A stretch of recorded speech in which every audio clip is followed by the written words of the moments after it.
everyone, I'm Cheryl and welcome to the Sewing Room channel, and this is your tip of the week. One of the things I like to do to kind of dress up a project that I'm making is to add prairie points into the seam.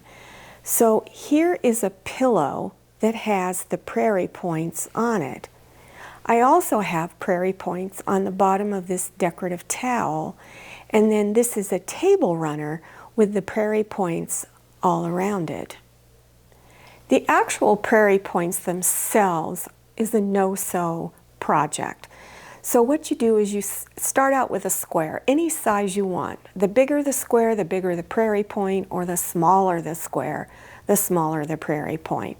So here's a 6-inch square, and I'm going to turn it over to where the wrong side of the fabric is up. It's the not so pretty side. So what you want to do is take opposite corners and bring them together. And you need to use an iron on this so that they come out really nice. And then you would press this folded edge. Then you take this corner and bring them together and press again. So now you just have one area where the raw edges are, and this is the edge that goes in your seam. You can overlap your prairie points as much as you want. And here is another example of different color prairie points, and they are also overlapped probably about an inch or more. You can also have your prairie points to where they just come together. So when you pin them in your seam, you're laying them in the seam, you have all your fabrics layered together, and you overlap the corners, the raw edge corners of the prairie points by 1/4 inch. And make sure that you use a 1/4 inch seam all the way around.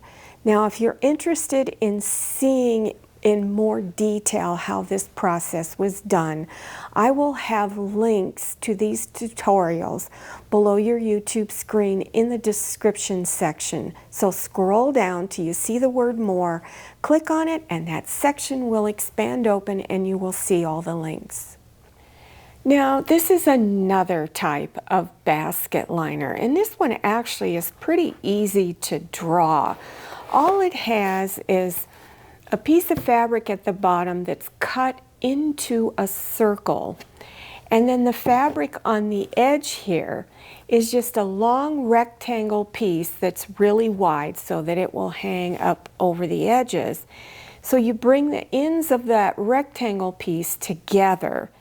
You do a gathering stitch on one of the edges and attach it to the bottom piece. So let me show you up close what that looks like. So here's the long rectangle piece of fabric. Here's where I brought the seam together. Now you can cover your raw edges with a overcast stitch or zigzag stitch, but I did just a tiny little gathering stitch, and then here's the circle fabric at the bottom, and I stitched it all together so that it would fit at the bottom of the basket, and then the top just rolled over the edges. Now I have a detailed tutorial on how to make this particular basket liner, but to measure for your basket you need to measure the circumference all the way around, and then you add a little bit extra for that seam allowance. And then you just do a little measuring to go in between the handles, and so that you know how far apart to make these little slits. And I, again, like using that 1/4 inch bias tape to cover the raw edges, and it also acts as the little ties. Now here is a fabric bowl cover. And these are really easy to measure. So when you're measuring for a bowl cover, I'm going to take this off, you want to start far below the edge of the bowl because you want enough for it to go up over the side, across the top, and then down the other side. So you just take a tape measure and measure that, and then cut a circle out.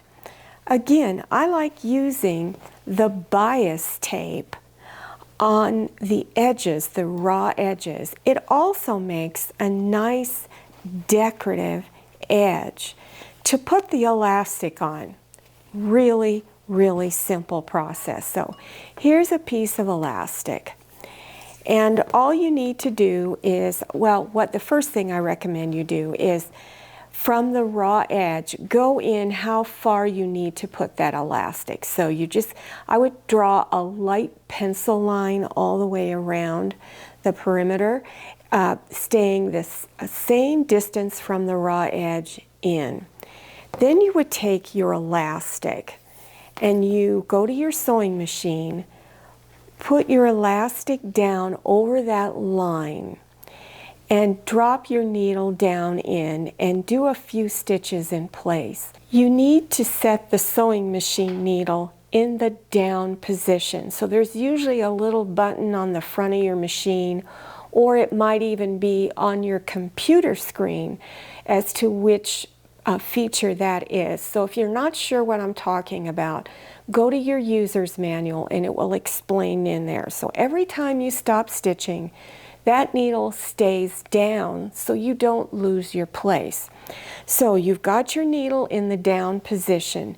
You leave your fabric flat and straight, but you pull on the elastic. And you have the elastic really stretched out there, and you do a zigzag stitch. So then you stitch a little bit, stop, adjust, pull on that elastic, stitch a little bit, and continue that process till you get all the way around. And then whatever elastic you have left over, you cut it off and then do a little back stitch back and forth to hold that end down. So if you want more detailed instructions on how to do this simple bowl cover, I'm going to have a link below. Now, one of the questions I get about bowl covers is, how do I protect the fabric? It's going to get dirty from the food. I usually don't care because it's washable. I'm using washable fabric. You could put a little piece of saran wrap over the top of the food before you put the bowl cover on if you have to travel a distance. This is a scrapbuster project for you. If you have small pieces of fabric, you can make a napkin ring holder like this. And this is a fat quarter napkin. So all you need to do is you can cut them any width you want. So you cut a rectangle shape that's double the width here. Then you fold that fabric in half and stitch it together so you have this long tube. And then you bring the ends together and then slip it over your napkin. Now, here's another project. So if you like to make decorative towels, you can take small pieces of fabric that look something like this. It can be a complete rectangle shape, or you can kind of cut these in at a diagonal if you want. It's whatever you want to do. So you cut two pieces of fabric, one that shows on the outside and one on the inside. Stitch them together, leave this bottom area open. Put the top of your towel inside a little bit and then stitch it closed. You can use a snap to close this, or I used Velcro because it's really easy to do. And if you want to cover up where the Velcro is stitched, you can put a little button decorative piece on there. Here's another scrapbuster project that I think is great, especially if you have a lot of children or grandchildren and you kind of want to keep them out of your hair. So this is a little fabric garland, and just using scraps of fabric, and you can use pinking shears to cut them if you want, or just regular scissors. I think these are about 1 inch wide by maybe 5 or 6 inches, and I combined them with wooden beads and fabric pieces. So you put on a few wooden beads, put on some strips of fabric, and so you can make this little garland piece for any season of the year, and it'll keep all the kids out of your hair. Well, I hope these little tips I gave you were helpful to you. Again, if you're interested in getting more detailed information about any of these items, go ahead and scroll down to the description section below your YouTube screen. Just click on the word more. That section will expand open and you will see the links appearing. Now, don't forget to follow me on Instagram and make sure you check out my Facebook page. Thank you so much for watching. I'll see you next time, and happy sewing. If you like the Sewing Room channel, one of the best ways to show your support is to subscribe by clicking on that red subscribe button and give this video a thumbs up. And don't forget to click on share to share this video with your friends. And make sure you click on the bell so you receive notifications for all my new videos. I'm Cheryl, this is Manny, and this is Scotty. See you next time.